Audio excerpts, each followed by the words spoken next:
vejo a Rose cantando lá em casa, ou acompanhando isso, eu acho isso muito bonito. Eu acho que isso é a igreja, né? Quando a gente está todo mundo empenhado numa obra com alegria no coração, né? Nada para competir, ninguém quer ser melhor do que ninguém, está todo mundo no mesmo barco para servir ao mesmo Senhor. Eu fico muito feliz com as pessoas que Deus tem colocado na nossa vida aqui na igreja para nos ajudar nesse ministério tão importante. Eu queria só dar um reforçozinho de comunicação. Estamos lembrando que tem uma faixa ali na frente, o irmão já deve ter lido. Segundo domingo, que é o próximo domingo, talvez seja o dia de um esforço maior da igreja este ano, porque com essa pandemia a gente teve os planos foram todos, de um certo modo, sacrificados, né? E a gente não teve oportunidades. Mas ultimamente temos tido assim, realizações assim maravilhosas. A igreja tem feito ultimamente encontros magníficos, como eu já mencionei aqui na vez passada. Eu queria só lembrar que no próximo domingo, eu venho falando isso há meses. Próximo domingo, nós vamos ter aqui o Dia da Bíblia, comemoração do Dia da Bíblia.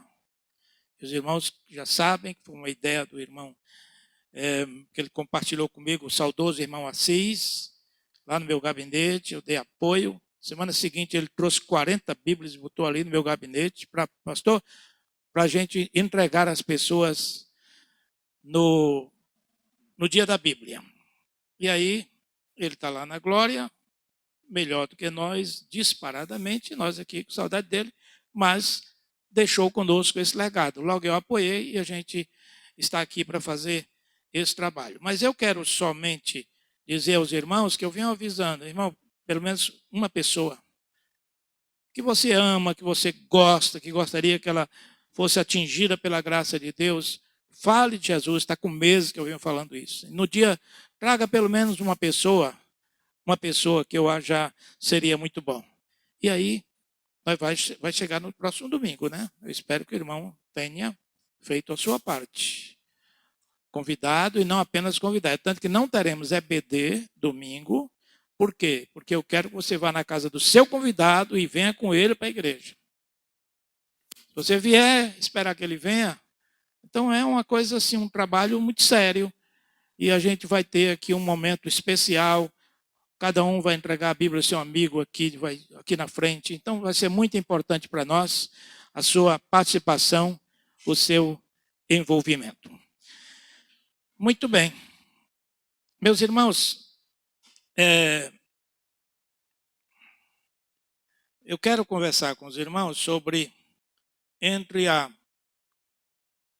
salvação e a condenação. Já ouviram a expressão, eu estou entre a cruz e a espada? Já ouviram isso? Já, né? Pois bem, o ser humano está entre ser condenado e ser salvo. Jesus foi claro, direto e contundente em relação a este assunto, quando ele diz: quem crer será salvo. Quem não crer será condenado. Não há meio termo. Não há meio termo. Não há um lugar intermediário, como a gente recebeu de ensino na Igreja Católica. Quem foi católico como eu, que ajudei missa na Igreja da Piedade, eu sei que, na verdade, essa questão de purgatório foi ensinada. Que alguns vão para o inferno, outros vão para o céu e outros vão para o purgatório. Para purgar os seus pecados, para depois ir para o céu. Mas a Bíblia não fala sobre isso, nunca falou sobre isso. A palavra de Jesus é muito clara. Quem crê será salvo, quem não crê será condenado. Não tem outro termo, não tem meio termo. Eu sei que eu estou falando aqui para crentes.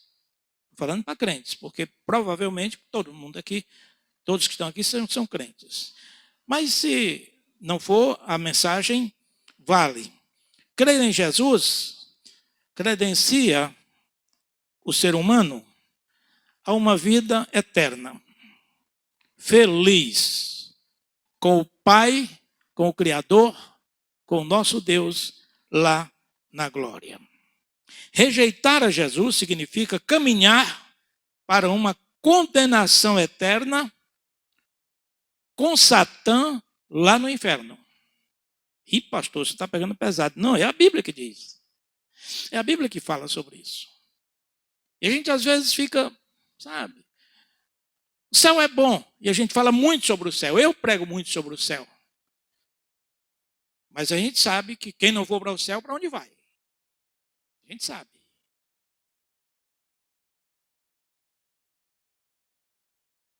Não tem outra alternativa, não tem outra possibilidade. Assim, é como Jesus nos ensinou. Quem crê será salvo, quem não crê será condenado. Isso me leva a pensar de que existe um lugar preparado por Deus. Existe sim. É o céu. É um lugar preparado. Quando Jesus disse que ia nos preparar um lugar, o céu já existia. Ele queria dizer que aquele era o lugar preparado por Deus para os seus fiéis, aqueles que crescem no seu nome. Jesus mesmo disse: quem ouve as minhas palavras e crê naquele que me enviou, tem o quê? A vida eterna, e não entrará em condenação, porque passou da morte para a vida. E eu fico pensando assim, quando eu vejo esses textos tão diretos, assim, tão claros, como às vezes a gente omite de falar sobre isso. Omite de falar. Mas ele disse também que se ele garantiu, tem a salvação, ele não está falando de uma possibilidade futura. Tinha, também não fala de passado, ele está falando de presente. Se você, quem ouve as minhas palavras e crê naquele que me enviou, tem agora a vida eterna. Quando o crente diz que ele é salvo, certamente que não é por presunção espiritual, mas por convicção. Por convicção, porque o próprio Jesus disse, se Jesus disse que eu sou salvo, eu vou dizer que não? Eu vou discutir com Jesus? Ele diz, quem ouve as minhas palavras e crê naquele que me enviou, tem a vida eterna, tem um céu preparado, tem um lugar de glória, de bênção após esta vida. Aí eu vou dizer, não acredito nisso, não. Eu vou crer, e vou pregar, e vou acreditar, e vou divulgar esta verdade. Ele também disse que voltaria para nos levar para ele mesmo, para com ele viver plenamente a eternidade no céu. Eu tenho pessoalmente, cada um responde por si mesmo diante de Deus, a plena convicção em Cristo que após esta vida, se ele não voltar antes, eu irei para esse lugar que ele preparou para mim e para todos aqueles que creem. Existe um lugar preparado por Deus. Paulo diz que as aflições que nós passamos aqui na terra não tem comparação com a glória que há de nos ser revelada lá nesse lugar que foi preparado para nós, que é o céu. É o que está na Bíblia. Jesus diz que nesse lugar tem morada para todos os que creem. De todas as épocas e em todos os lugares. Qualquer tempo. Você vai encontrar no céu pessoas que você só conhece através da Bíblia. Personagens que estão aqui. Alguém já disse que a gente vai ter surpresa lá no céu. Vai encontrar gente que a gente pensava que não ia e vai sentir falta de quem a gente pensava que ia. Mas se é para sentir falta, então não é céu. Eu vou sentir saudade. Vou sentir falta, eu vou chorar. Então não é. Eu creio plenamente de que o lugar que Deus preparou para nós, que é o céu, é um lugar onde Deus quer que todos estejam, porque Ele não tem prazer na condenação do ímpio. Por isso, vem o ide de Jesus para nós. Porque esse lugar é somente para aqueles que creem. Não tem limitação de vaga. Não tem uma plaqueta, está lotado. Jesus disse, vou preparar os lugares. Depois eu voltarei e levarei vocês para mim mesmo, para que onde eu estiver, vocês estejam também. Na casa de meu pai há muitas moradas. O pastor, será que vai ter vaga? Há uma denominação que fala sobre a salvação de 244 mil pessoas. Meu irmão, complicado isso. Então não tem questão de número, numerologia na história. Tem uma questão só. O lugar existe, Deus preparou esse lugar, preparou. Para quantos? Para todos os que creem. Todos os que creem serão salvos, conforme nos mostra a Bíblia. Então, o primeiro aspecto é esse. Existe um lugar preparado por Deus para os seus fiéis. Mas existe também uma salvação providenciada. Providenciada. Na pessoa de Jesus. A maior prova do amor de Deus por nós está na salvação que é nos oferecida por Cristo Jesus. Paulo diz para nós, mas Deus prova o seu amor, recitem comigo, mas Deus prova o seu amor para conosco, em que, bora meu irmão, Cristo morreu, a máscara não está deixando, né? Também não tem microfone, né, irmão? Eu que tenho, né? Então, mas Deus prova o seu amor para conosco, em que Cristo morreu por nós, sendo nós ainda pecadores.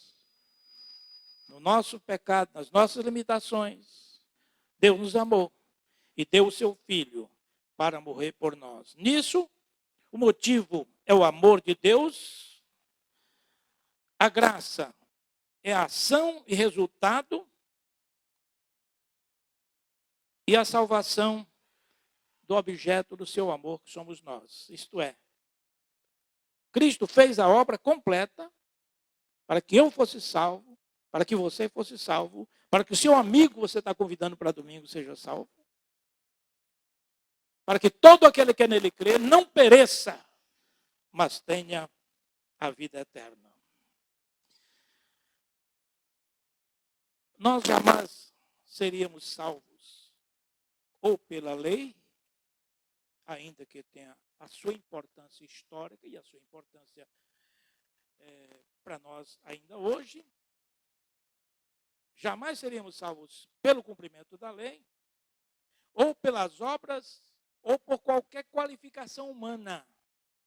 Não há ninguém que possa bater no peito e dizer, eu vou ser salvo porque eu sou uma pessoa do bem. Porque eu nunca matei, nunca roubei, enfim. Tem nada disso. Tem nada disso. Nós jamais seríamos salvos, ou pela lei, ou por essas obras, ou qualquer outro tipo de qualificação humana. Deus providenciou o único meio pelo qual o homem pode ser salvo. O sacrifício, a fé no sacrifício de Jesus. Só isso. E todo aquele que nele crê não pereça, mas tenha vida eterna, nos coloca livre da condenação, sim. Mas o homem não tem nenhuma participação nesse processo de salvação, a não ser crer, responder à graça de Deus pela fé depositada em Cristo Jesus. Graça é dádiva imerecida. É presente que alguém pagou o preço e não fui eu nem você. No caso da salvação, foi Jesus quem pagou o preço. E ele pagou não com prata nem ouro, como diz o apóstolo Pedro, mas com o precioso sangue de Jesus. esse preço foi pago. Mas eu não tive nada, eu não participei, eu não paguei nada, eu não tive nenhuma participação nisso. Eu apenas respondi a esta graça pela fé. E o que eu já tenho dito para os irmãos aqui. Deus manifesta a graça, nós respondemos a graça pela fé. Era como se Deus estivesse dizendo, está aqui um presente para você. Nada. Quanto custa? Não custa nada. O preço já foi pago. Porque nós somos salvos pela graça, mas a salvação não foi de graça. E esse alguém se chama Jesus Cristo. Por isso Paulo assegura, pela graça sois salvos, por meio da fé. Não vem das obras, para que ninguém se glorie, embora para praticar o bem as suas obras. Não para salvação, mas como resultado da sua experiência com Deus. Portanto, não há, pois, mérito humano nenhum no processo da salvação. Tudo foi providenciado pelo Pai em amor e executada pelo Filho que morreu por nós naquela cruz.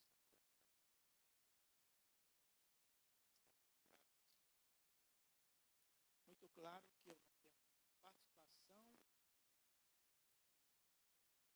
na fabricação da salvação. Tudo é providenciado pelo Senhor. A única coisa que me cabe é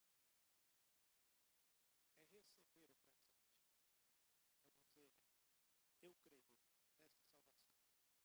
Eu quero essa salvação. E isso é o que nós chamamos fé. É a resposta do homem à graça manifesta na pessoa do Senhor Jesus Cristo.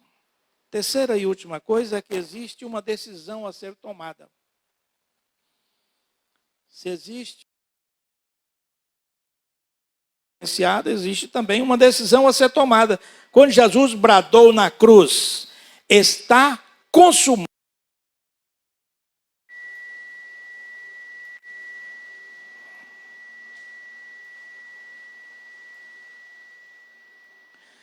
Era a sua afirmação de que o preço já foi pago.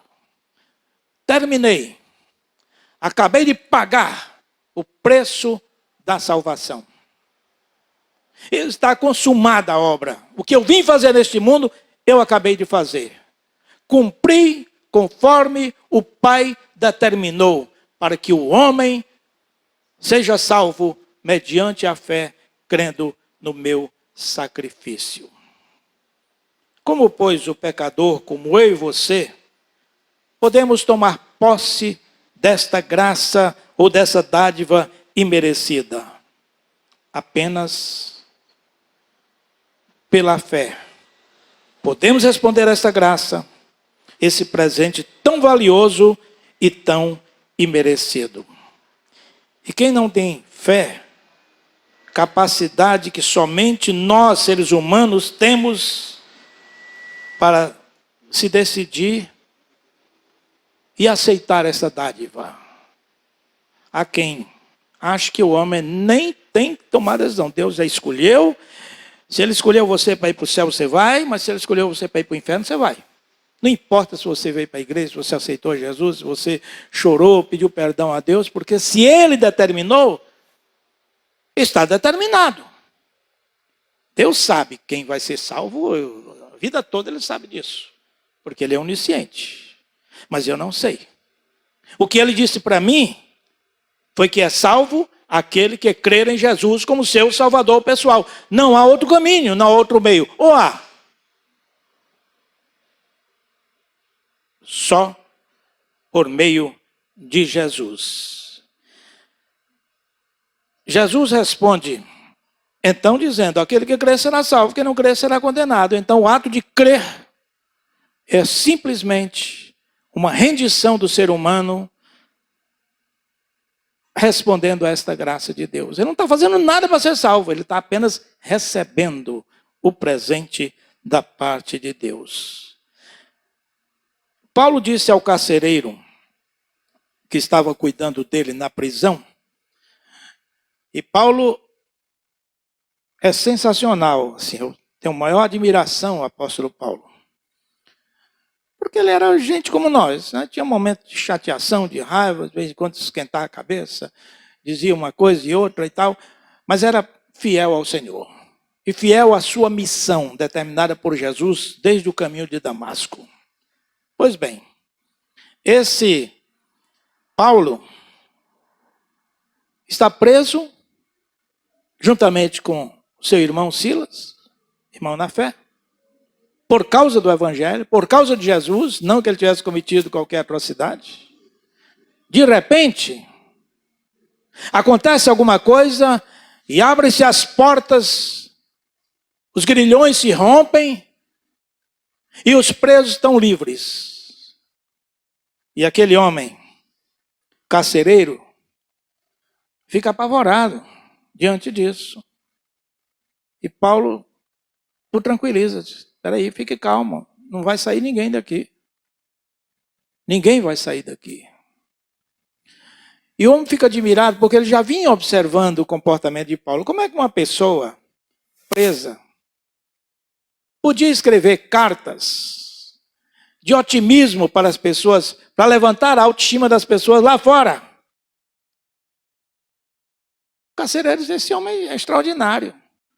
Como é que esse homem consegue, numa prisão dessa, tão suja, eles talvez com tanta fome, como é que esses homens conseguem cantar louvores ao Senhor à meia-noite, gente? À meia-noite? Então ele já estava admirado com essas coisas. Quando ele viu o acontecimento, ele entendeu que ali estava um servo de Deus. E ele olha para Paulo e diz: Paulo, o que é que eu faço para me salvar? Para ser salvo? Paulo, de uma forma muito direta, responde: crê no Senhor Jesus Cristo e será salvo, tu e a tua casa. Então a crença, a disposição de crer é algo que Deus deu ao homem a capacidade.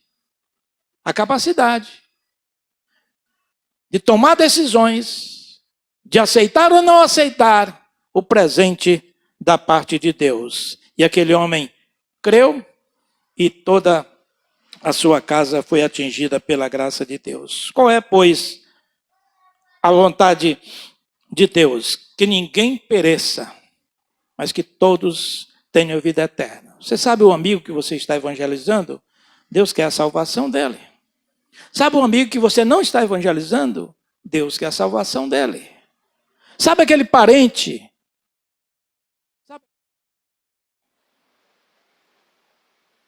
que você está evangelizando? Deus quer salvá-lo. Deus quer que todos sejam salvos. E o homem não pode fazer nada a não ser se render a Jesus e colocar nele a sua fé. Por isso, a vontade de Deus se manifesta quando Jesus manda, no seu último momento aqui na terra, após a sua ressurreição, antes de ser assunto aos céus, dá um recado, uma ordem para os discípulos, não foi uma sugestão. Vão pelo mundo todo e preguem a palavra de Deus. Preguem o evangelho, para que as pessoas creiam e não sejam condenadas, porque eu não quero ninguém condenado, eu quero que as pessoas sejam salvas, mas elas precisam ouvir a palavra. Por isso, Paulo, tendo esta visão, ele diz assim: como crerão se não ouvirem? E como ouvirão se não há quem pregue? Questiona Paulo. Por isso por esta visão, Paulo se empenhou em pregar o evangelho a ponto de dizer: ai de mim se não pregar o evangelho. Ele tinha consciência de que a sua missão, uma vez salvo, é levar esta mensagem de salvação para os não salvos, para que eles sejam salvos. E essa também é a nossa missão. Então não há como você ficar questionando, discutindo doutrina da igreja tal, que diz isso, diz aquilo. Muito prático, muito prático.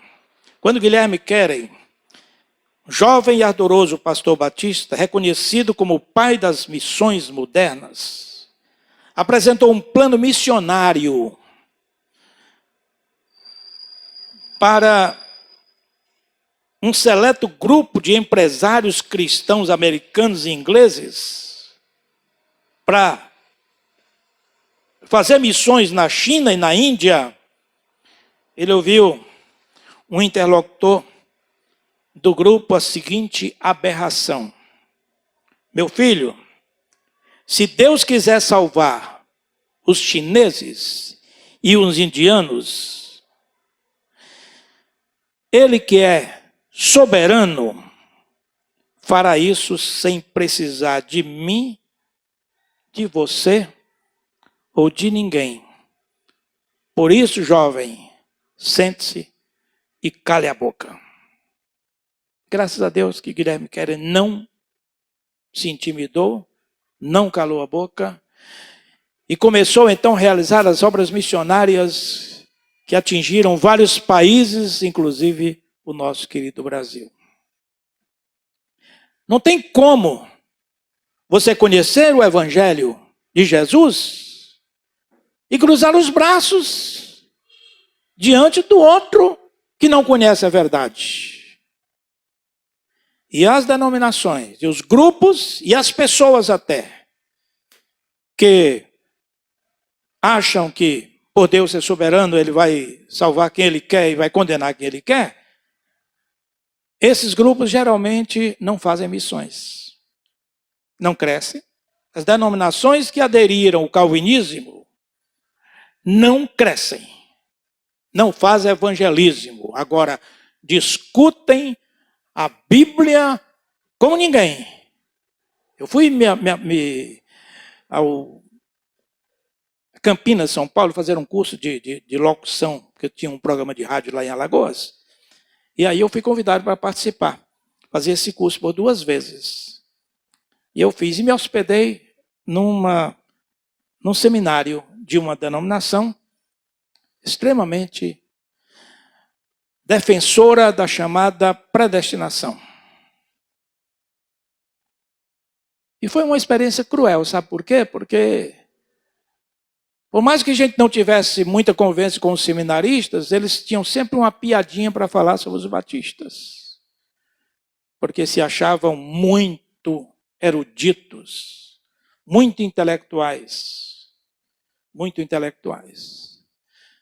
Eu fiquei triste com aquilo, sabe? Porque aquele seminário depois entrou em crise, entrou em grandes dificuldades, a denominação não cresce no Brasil, não desenvolve, não vai para frente. Nunca foi. E aí a gente fica pensando, o que é que está acontecendo? Se você começar a dizer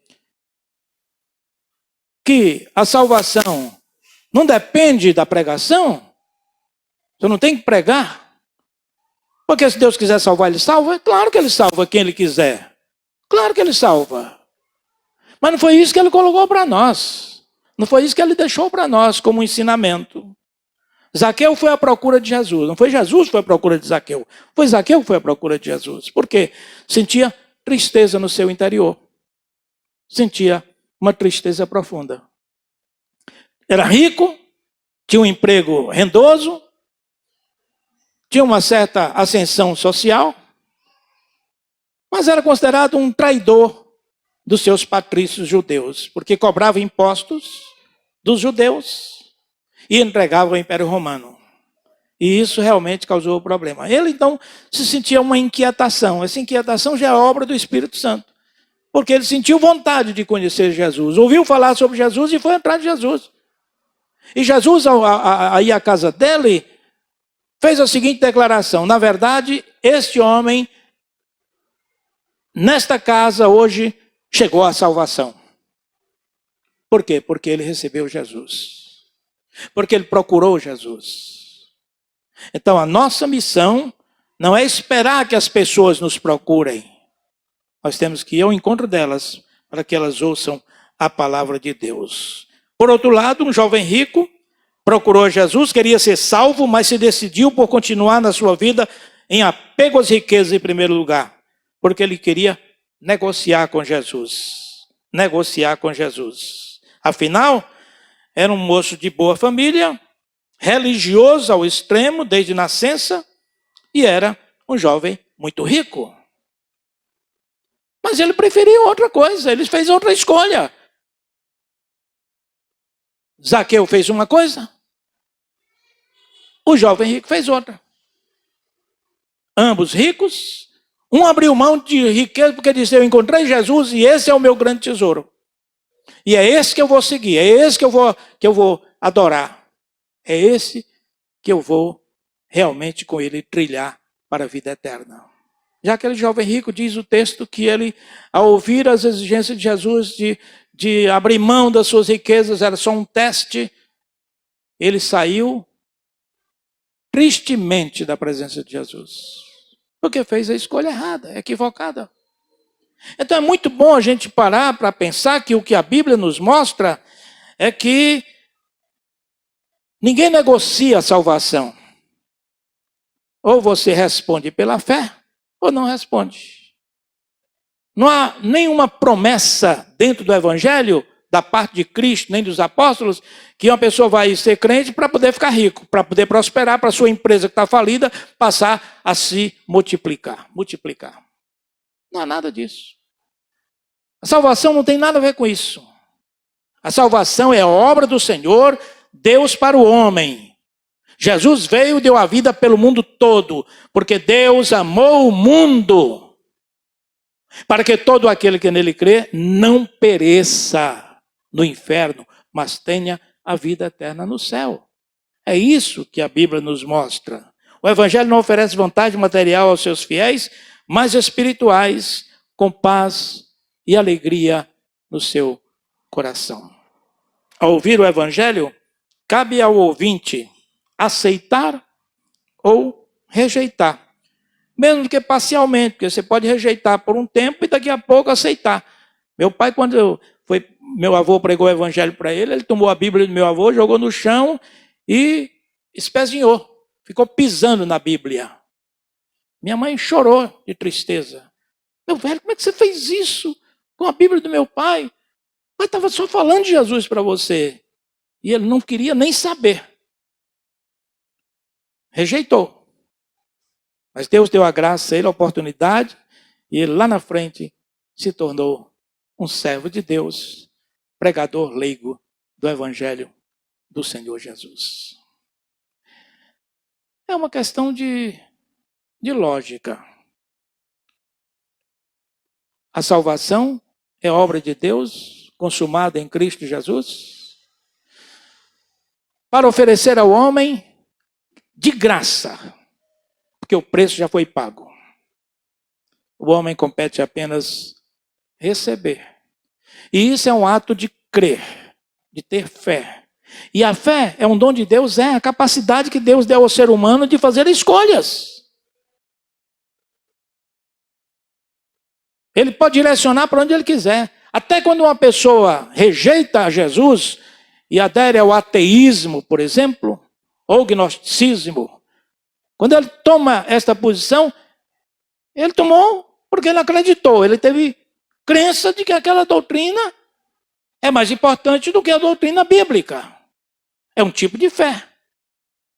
Quando alguém pega a sua fé e coloca em Padre Cícero, coloca em Maria, coloca numa organização religiosa, está totalmente destoando da verdade bíblica. Quem crê e for batizado significa o lado do compromisso. Crê e for batizado será salvo. Quem não crê será condenado. O batismo é a forma simbólica que você diz: eu publicamente declaro de que eu sou um seguidor de Jesus. Então é esse, mas a importância não está nisso, está em crer ou não crer, aceitar ou rejeitar. Na sua soberania, Deus deu a nós o direito de decidir entre ele e Mamon, entre o céu e o inferno. Concluo dizendo que nossa vida, em todas as áreas, é feita de escolhas, algumas mais importantes que outras, mas nós fazemos escolhas o tempo todo. Escolher entre o céu e o inferno como morada eterna após esta vida é a decisão mais importante que o ser humano pode fazer. É a decisão mais importante. Tudo é importante. Casar, se formar, todas as escolhas que você fez, torcer por um time, e aderir a um partido político, essas coisas aí você faz. Mas tem uma coisa que você tem que ter consciência. A decisão mais importante do ser humano é a de escolher entre céu e inferno como morada eterna após esta vida neste mundo. E aí? Como é que o homem vai decidir isso? Ele vai ouvir a palavra, porque a fé vem pelo ouvir. Ouvir o quê? A palavra de Deus. Então não tem outro meio, meu irmão, não tem como mudar isso. Por isso que Josué, diante da rebeldia do povo de Deus, ele chega um momento em que ele pede um pouquinho a paciência, reúne o povo e diz, olha, vocês vão fazer o seguinte, vocês vão escolher a quem vocês querem servir. Aos deuses, a tudo que vocês quiserem. Porém, eu, Josué, e a minha família serviremos ao Senhor. Foi a escolha que ele fez. Servir ao Senhor. Eu, pessoalmente, não costumo discutir ardorosamente, apenas conversar, sim. Discutir nunca sobre política, futebol e doutrina. Primeiro porque eu faço uma parte da denominação que tem uma doutrina que se encaixa perfeitamente com aquilo que eu concordo. Por isso eu sou batista. Se eu for pregar numa igreja, como já preguei, de outra denominação que pensa diferente, eu não vou para lá pregar aquele assunto conflitante, vai entrar em choque. Por exemplo, se eu for pregar numa igreja presbiteriana, por exemplo, eu vou lá pregar sobre batismo infantil, eu vou criar problema, porque eu vou ser contra. E lá eles têm uma ideia. Se eu for pregar numa igreja adventista, e eu for pregar, não vou pregar contra o sábado, a guarda do sábado, por respeito. Então, logicamente, que quem chega numa igreja batista tem que se adequar à doutrina daquela igreja, da denominação. Pode até não concordar em alguma coisa, mas por educação, no mínimo, por respeito, no máximo, deve não criar atritos doutrinários, discussões doutrinárias na igreja. Me lembro que, logo que eu assumi o pastorado aqui, tinha uma classe de escola dominical, não sei se era o irmão Wilson que estava dirigindo nesse tempo, e havia um visitante, pai de um rapaz que era aqui, um senhor respeitável aqui mesmo da igreja, que ele começou a discutir doutrina totalmente contrária ao que estava sendo ensinado. E aquilo criou um clima de como é que você vem de uma igreja, vem de uma outra denominação, vem para cá, para criar problema com doutrina com a igreja que está ali instalada, gente. Você chega na minha casa e você vai dizer qual é a hora do almoço? Não, meu filho, você vai ter que esperar até a dona Rose dizer a hora certa. Eu vou para a sua casa, vou chegar lá dando ordens, dizendo qual é o horário que tem que fazer isso, tem que fazer aquilo. Não. Então, quem vem para uma igreja e adere àquela igreja, tem que, no mínimo, respeitar os valores que aquela igreja tem, não ficar trazendo questões. Isso em qualquer lugar, em qualquer igreja. Eu digo isso há 50 anos, quase, no meu pastorado. Sou batista por convicção. Não discuto, não brigo. Futebol, eu não brigo. Torço. Lá, meu momento, não fico com gozação, com brincadeira com os outros. Eu não quero discussão sobre isso. Política, eu tenho as minhas ideias, os irmãos mais próximos sabem mais ou menos qual é a minha posição. Mas eu não sou extremado, eu não vou discutir, brigar por causa de política. Não vale a pena. Não vale a pena. O que é que eu questiono? É defender a sã doutrina, a palavra de Deus. Isso eu não abro mão. Respeito as pessoas que pensam diferente. Posso até conversar a respeito, mas não perco tempo discutindo. Neste tema que eu estou falando aqui sobre a questão da salvação, não vale o sentimentalismo. Deus é bom, não vai colocar ninguém no inferno. Claro que Deus não quer colocar ninguém no inferno.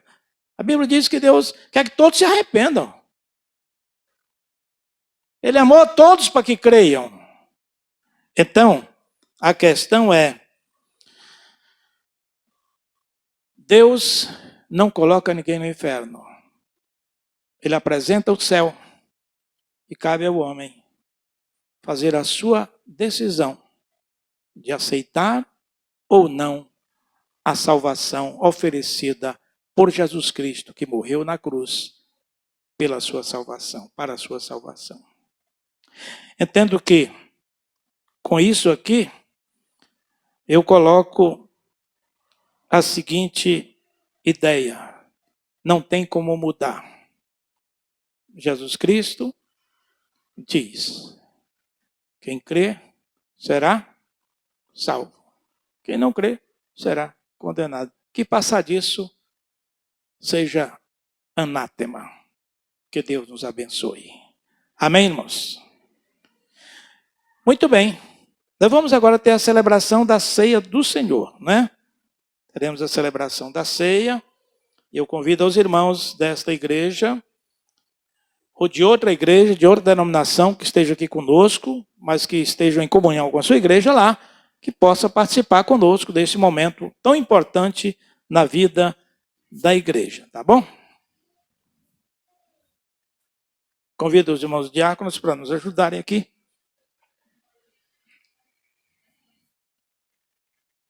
Achou?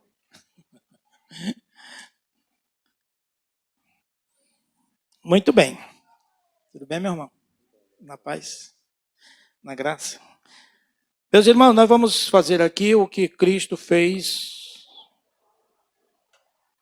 há mais de 2000 anos, né? Quando ele reuniu os seus discípulos, estava nos últimos momentos dele aqui na terra, ele reuniu os discípulos para o momento da ceia e disse: aqui está o meu corpo, aqui está o meu sangue. Meu corpo que é partido por vocês. Então, o que é que nós temos em mente? É que esses elementos, eles não são, mas representam o corpo e o sangue de Jesus. Não há nenhuma mágica. A doutrina da transubstanciação não funciona numa igreja batista, numa igreja evangélica de um modo geral. Aqui é pão mesmo, desse que você compra em qualquer padaria, supermercado, em qualquer lugar, qualquer mercadinho. Suco de uva é a mesma coisa. Então, nada de especial. O que nós temos de especial é o que isso representa. O corpo que foi...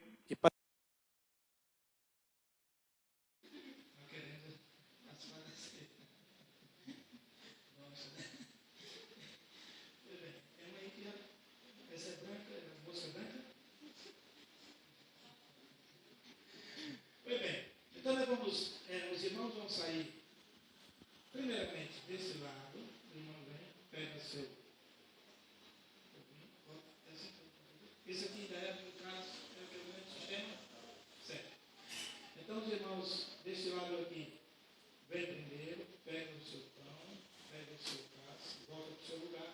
Vou terminar esse lado aqui, os irmãos desse lado fazem a mesma coisa e volta para o seu lugar para a gente continuar. Enquanto isso, nós vamos ter uma música especial, tá bom?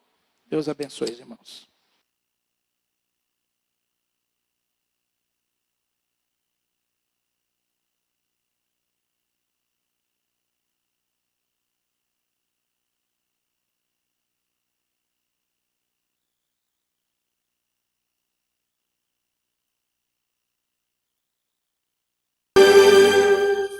Amém, irmãos?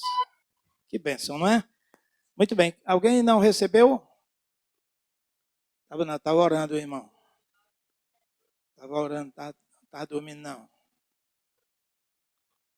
A música dessa ninguém dorme, não, irmão. Recebeu? Todos receberam os que gostariam de participar da ceia? Dona Rosa recebeu?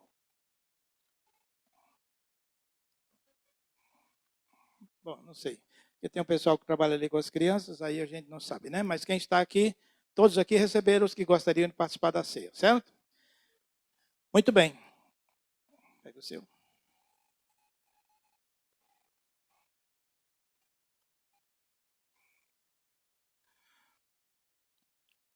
Jesus, tendo partido o pão, repartiu com seus discípulos e disse: isto é o meu corpo, que é partido por vocês. Todas as vezes que vocês fizerem isso, façam até que eu volte. E aí, ele comeu e disse: tomai e comei dele todos, comamos.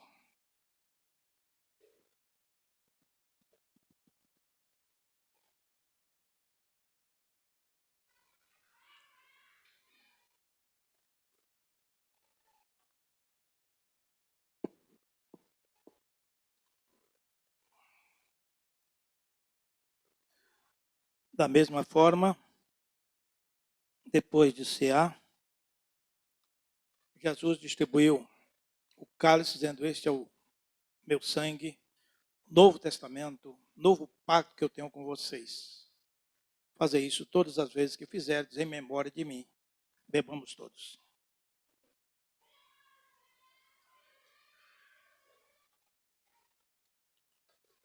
Os cálices são descartáveis, né? Mas o irmão passem para a extrema aí somente para receber, para não ficar sendo jogado depois nos corredores, e alguém pode trazer aqui um grupo de... Vamos a alguns avisos, eu vou subir.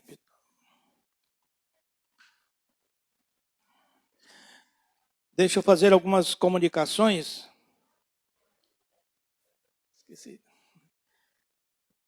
Esqueci daquela música, mas deixa eu falar. Meus irmãos, deixa eu só fazer algumas comunicações, mas antes eu vou dar a bênção apostólica, porque, dada a bênção apostólica, a gente entra nessa parte de avisos e depois a gente tem as comunicações e tem os momentos finais, tá? Feche seus olhos. O desejo do nosso coração é que a semana que hoje se iniciou seja uma semana de grandes bênçãos na sua vida. Experiências, expectativas controladas pelo Senhor da sua vida. E agora que a graça de nosso Senhor e Salvador Jesus Cristo, o amor de Deus, nosso Pai, a comunhão, as bênçãos e as consolações do Espírito Santo sejam com todos agora e para todos sempre. Amém, irmãos. Amém. A última música, deixa eu dar então os avisos, né, para a gente terminar bem bonitinho. Irmãos, deixa eu lembrar, quinta-feira nós vamos ter a nossa assembleia. Tem um momento de devocional rápido, mas a assembleia, porque nós vamos ter a eleição da nova diretoria, né? Aquele mesmo relatório do ano passado, com algumas modificações. Se houver, me procurem, mas eu já tomei algumas providências com alguém que vai mudar um pouco. Mas será feita a eleição na próxima quinta-feira, culto de oração, certo? Temos um momento de oração e depois teremos a nossa assembleia, até porque nós temos que tomar essas decisões e oficializar o nosso amado irmão Luiz como diácono da nossa igreja, né? Oficializar. A partir de quinta-feira ele será incorporado, porque vou só esclarecer para os irmãos, um diácono da igreja, ele é de uma igreja, ele vem para cá, ele passa um tempo aqui, poderá ser ou não incorporado à igreja. Mas irmão Luiz é uma pessoa cativou tanto a todos nós, que a minha alegria foi quando ele disse que estava disposto a se tornar, além de membro da igreja, participar do corpo diaconal da igreja, né? Então será na próxima quinta-feira a sua introdução, ser introduzido na nossa igreja, né?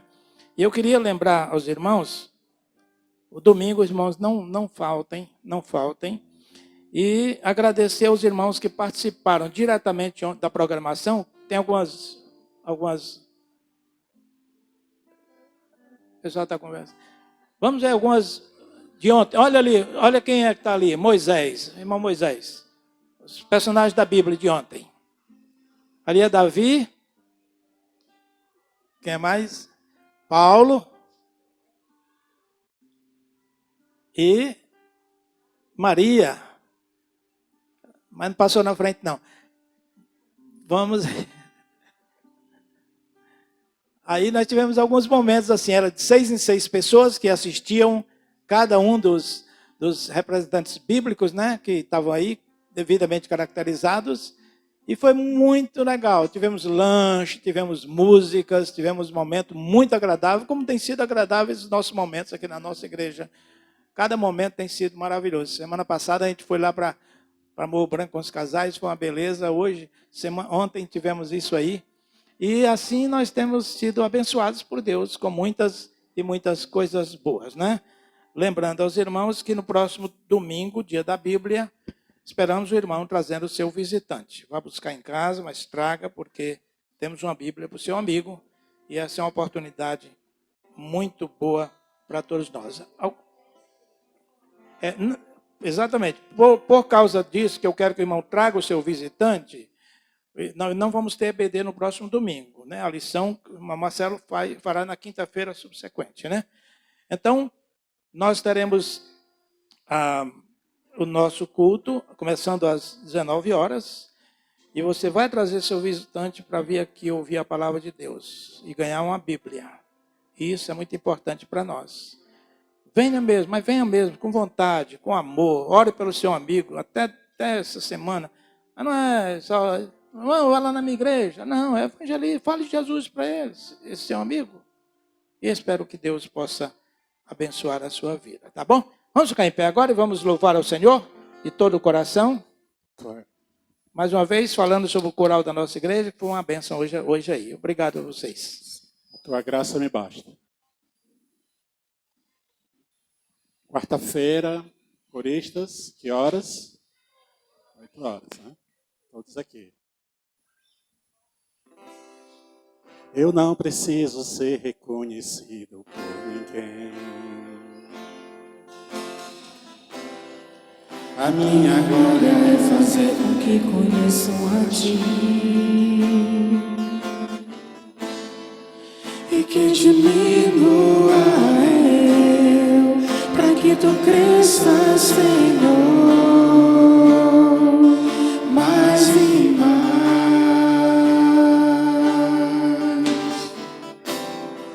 E como serafins que cobrem o rosto diante a Ti,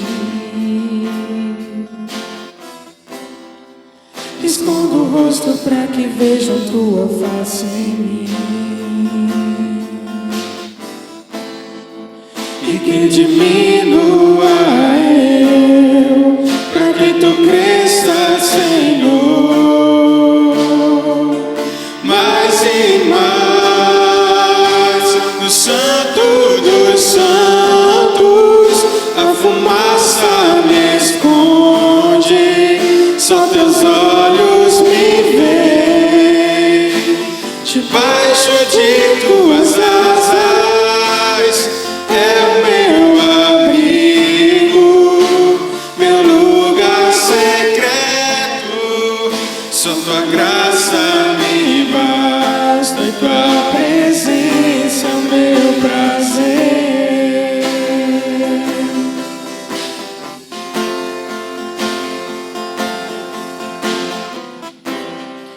Eu não preciso ser reconhecido por ninguém. A minha glória é fazer com que conheçam a Ti e que diminua eu, para que Tu cresças, Senhor, mais e mais.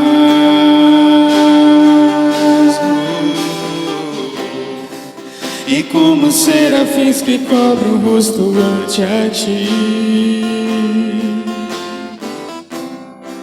Escondo o rosto para que vejam tua face em mim,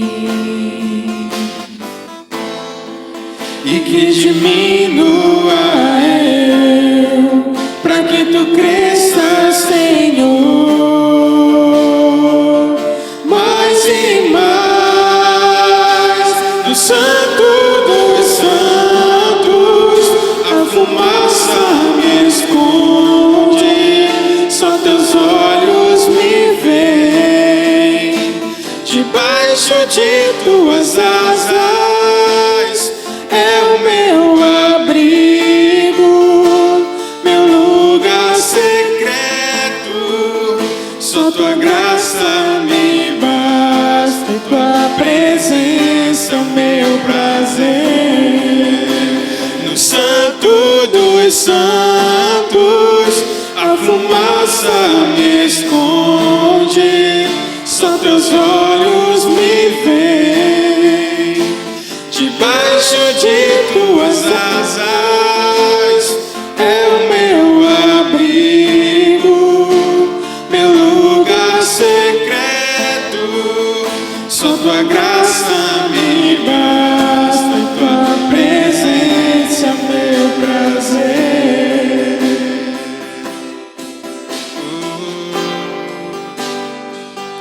Tua presença é o meu prazer. Tua presença é o meu prazer. Tua presença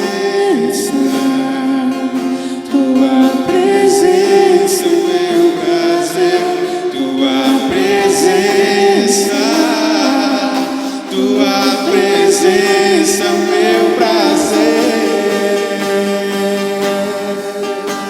No Santo dos Santos a fumaça me esconde, só teus olhos me veem, debaixo de tuas asas é o meu abrigo, meu lugar secreto. Só tua graça me basta, e tua presença meu prazer. No Santo dos Santos, só a igreja. Só teus olhos me veem, debaixo de tuas asas é o meu abrigo, meu lugar secreto. Só tua graça me